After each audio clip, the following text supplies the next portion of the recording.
फुलेरा किस तरह से बनाया जाता है, इसी पत्ती लगाना चाहिए, कैसा फूल। हमको ये प्रश्न कल यहाँ से जाने के बाद आ चुका था सीहोर के ऑफिस में, और उसके बाद हमने पंडितों को कहा था कि ये फुलेरा तैयार कर रखे और उस फुलेरे का दर्शन सभी को लाइव कराएं, जिससे घर पर या मंदिर में आप शिव जी की जब आराधना करें तो उसके ऊपर फुलेरा बंधा होना चाहिए। जैसे ये शिवलिंग आपने बनाया बालू रेत का, मिट्टी का, जो शिवलिंग का निर्माण करा है, उस शिवलिंग का निर्माण करने के बाद में आपके मध्य में जब आप शिवलिंग बनाते हो घर के अंदर हॉल में या मंदिर में, तो ऊपर कोई कुंडी वगैरह लगी हो, पंखा लगाओ, उस पे से रस्सी बांध कर लेकर आकर इस फुलेरे को इस तरह से शिव जी के ऊपर लटकाया जाता है। इसको फुलेरा कहते हैं। ये भगवान शंकर का अखंड सौभाग्य देने का फुलेरा होता है, जिसको माता पार्वती जी, उमा, कात्यायनी देवियों ने इसका स्मरण किया। एक गोल होता है,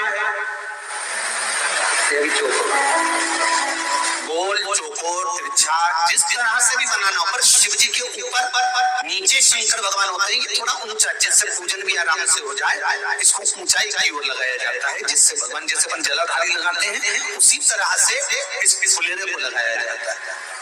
तो इस फुलेरे में कहीं ना कहीं पत्तियों को भी लगाना चाहिए। माला के साथ में कोई आम की पत्ती हुई, अशोक की पत्तियां हुई, उसका भी स्मरण इसमें आता है महाराज, उसका भी स्मरण।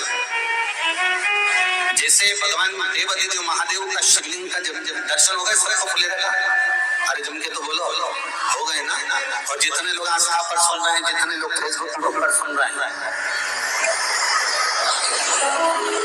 अगर आपके स्मरण में फुलेरा नहीं हो तो उसका दर्शन अवश्य करिए।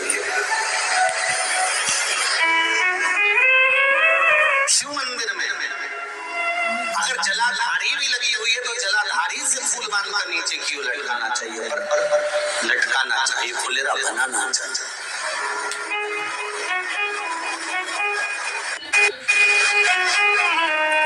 सात फल है फुलेरा। कितने फल है? सात। ध्यान दीजिएगा। पहला, फुलेरा जो नारी व्रत करती आती है और व्रत कर्म उसका चलता रहता है, उस व्रत कर्म के अंतर्गत मान लो किसी कारणवश बीमारी में कोई कमी के अंतर्गत, कोई सूतक श्रावण के अंतर्गत अगर नारी पूजन नहीं कर पाती है, पूजन नहीं कर पाई और उसने केवल फुलेरे का दर्शन ही कर लिया, अपने पलंग पर पड़ी हुई फुलेरे का दर्शन कर लिया है, तो नारी को हरतालिका तीज के व्रत का फल प्राप्त हो जाता है। सात फल है भगवान शंकर के हरतालिका तीज के फुलेरे का। पहला फल व्रत कामना। दूसरा, यदि कोई नारी आई और उसके संतान नहीं, 10 साल, 8 साल, 5 साल, 6 साल, 7 साल, 12 साल, 15 साल हो गए, उस फुलेरे का मात्र स्मरण कर एक पुष्प भी उसने अगर हल्दी कुंकू का लगाकर उस फुलेरे का टच कर भगवान शिव के पावन चरणों में रख दिया है और विनती कर गई है, तो अगला फुलेरा खुद बनवाती है, उसकी गोदी में संतान आ ही जाता है। अगला फुलेरा वो खुद बनवाएगी, के जाएगी, जी अगली बार फुलेरा मेरी तरफ से बनवा देना, मंदिर में फुलेरा मेरी तरफ से लगवाना, अगली बार जब तुम पूजन करो तो फुलेरा मेरी तरफ से बनवाना। ये फुलेरे का महत्व। तीसरा, महाराज हम कोई दान, गौदान, हरतालिका तीज की किताब है आप जो लोग पढ़ते होंगे, हरतालिका तीज की किताब, उसमें लिखा है ब्राह्मण देव को ये दान देना है, ऐसा दान देना है। अब कोई गरीब है, कोई साधारण है, नहीं है, किसी की कैपेसिटी नहीं दे सकता, तो क्या होता है, तो कहा हम गौ बहुदान नहीं कर पाते, हम स्वर्ण दान नहीं कर पाते, हम वस्त्र दान नहीं कर पाते, हम मुद्रा दान नहीं कर पाते, हम अन्नदान नहीं कर पाते, हम ये सारे दान अगर नहीं भी कर पाते हैं तो शिव महापुराण की कथा कहती है तीसरा फल फुलेरे का है कि मात्र फुलेरे का दर्शन स्पर्श कर लेने से सारे दानों का कम फल प्राप्त हो जाता है। ये तीसरा फल फुलेरे। अब हरतालिका तीज का फुलेरे का चौथा महत्व है महाराज। चतुर्थ महत्व हरतालिका तीज। पहली बात जो हरतालिका तीज का व्रत करती हैं या हरतालिका तीज का उद्यापन कर देती हैं या किसी कारणवश शरीर ऐसा नहीं रहा कि बिना पानी के नहीं रह सकती तो 2 बूंद अगर उन्होंने पानी भी पी लिया है या कोई कारणवश कुछ गलती हो भी गई है तो मात्र फुलेरे का दर्शन कर लेने से वो गलती शंकर स्वीकार कर उसको क्षमा कर देते हैं। ये चतुर्थ भाव का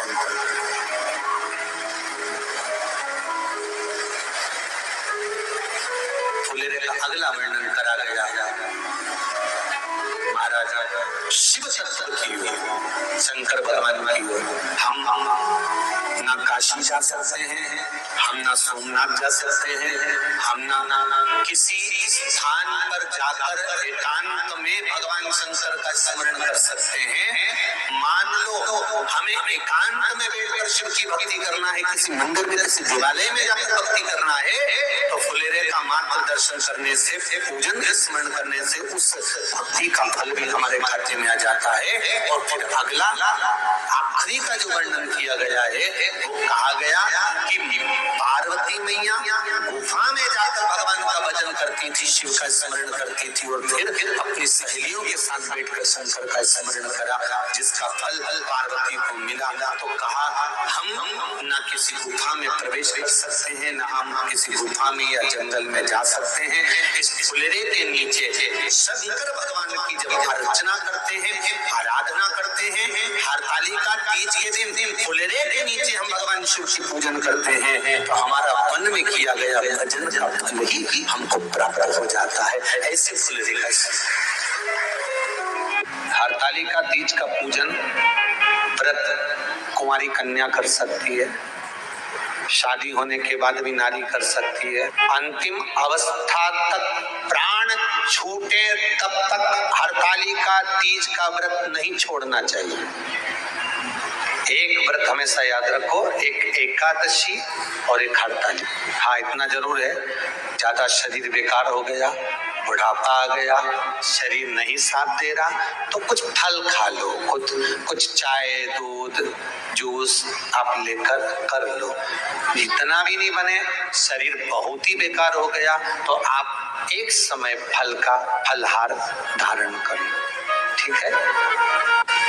पर हरतालिका व्रत करने वाली माताएं भले उद्यापन कर दे तो उस व्रत को थोड़ा हल्का कर लो। उद्यापन करा मतलब तुमने व्रत को हल्का कर लो, थोड़ा हल्का कर सकते। हरतालिका तीज का जो व्रत का उद्यापन करते हैं उसमें 5 चीज रखते हैं, 5 कपड़े स्त्री के, 5 कपड़े पुरुष के, 5 तरह का अनाज, 5 तरह का फलहार, 5 तरह का फल।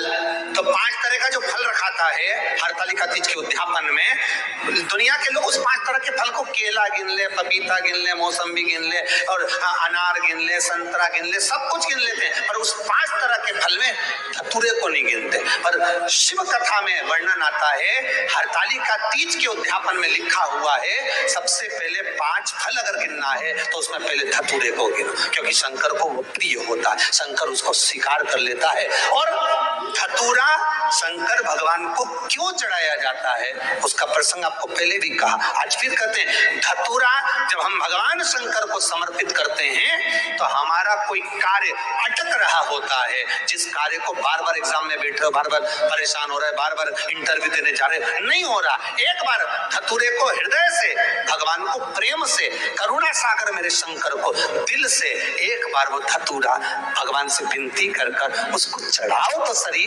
भगवान तुम्हारा कार्य सफल कर देगा। पर दिल से चढ़ाना, हृदय। हरतालिका तीज की पूजन करने वाले को चाहिए कि बालू का, मिट्टी का शिवलिंग बनाना चाहिए, फुलेरा जो बनाया गया है ऊपर शंकर जी के ऊपर लटकाने के लिए, टांगने के लिए, उसके नीचे शिव पार्वती गणेश जी की सुंदर बालू की मूर्ति बना लेना चाहिए, पार्थिव लिंग का निर्माण कर लेना चाहिए, शिव की आराधना करना चाहिए। जो फल आपके पास में हो शंकर को समर्पित करना चाहिए, पूजन करना चाहिए, आराधना करो। सबसे पहली पूजन हरतालिका तीज की प्रदोष काल के अंतर्गत हो जाना चाहिए।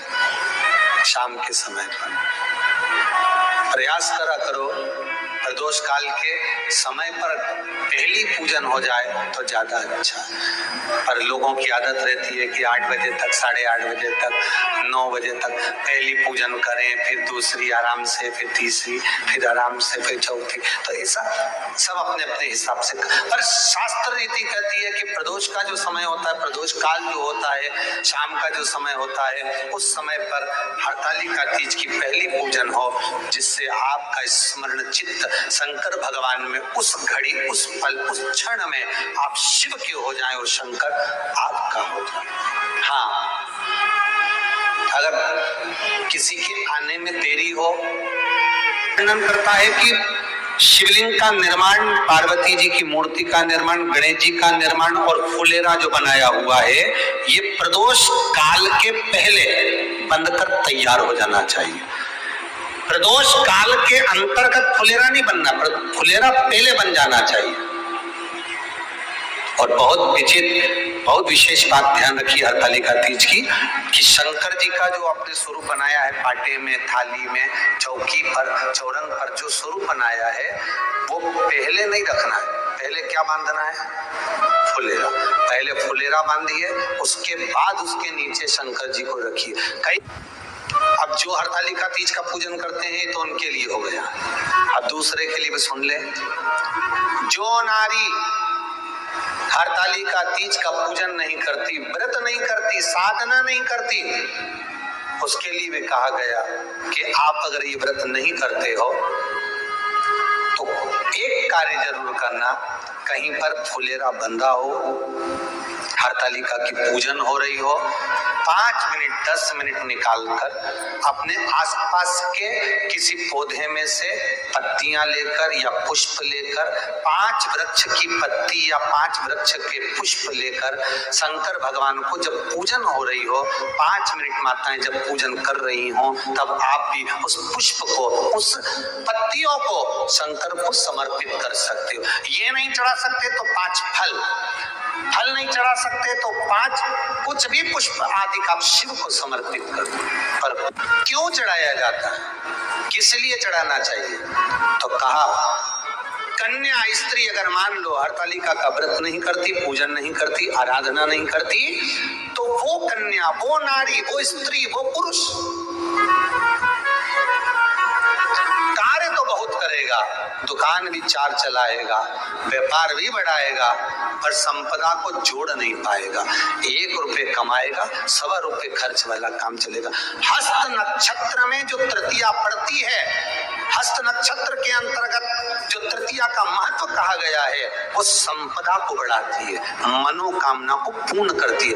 इस नक्षत्र के अंतर्गत जो तृतीया आती है, वो मनोकामना को पूर्ण कर कर चली जाती है। इसलिए शिव की आराधना के लिए प्रथम हस्त नक्षत्र में किया गया दान, हस्त नक्षत्र के अंतर्गत तृतीया के दिन किया गया पुण्य, हस्त नक्षत्र में तृतीया के दिन किया गया श्रृंगार, हस्त नक्षत्र में तृतीया के दिन करा गया अपना सुंदर सिंदूरा, भगवान का आनंद, 5 तरह के वस्त्र, 5 तरह के स्त्री के वस्त्र, पुरुष के वस्त्र, 5 तरह का फल, 5 तरह का अनाज, ब्राह्मण को बुलाकर ब्राह्मणी के साथ आप या तो ब्राह्मण से उद्यापन करवाएं या फिर आप स्वयं भी करते हैं तो शिव को समर्पित करके ब्राह्मण और ब्राह्मणी को भोजन कराकर वो भाग प्रदान करें। यही हरतालिका तीज के उद्यापन का वर्णन आता है। सुंदर भाव से हरतालिका माता आप सभी की मनोकामना पूर्ण करे। हर हर हरतालिका तीज के दिन माँ पार्वती की कृपा आप सब पर बनी रहे, भोले बाबा की कृपा आप सब पर बनी रहे और आप सभी स्वस्थ रहें, सुख समृद्धि से भरपूर रहें। तो हरतालिका तीज का व्रत जो पुरुष या महिलाएं बहनें और भाई नहीं करते हैं, वह पूज्य गुरुजी द्वारा बताए गए उपाय को अवश्य करें और अपने घर में सुख समृद्धि लाएं, धन वैभव लाएं, सुख शांति लाएं और यश वैभव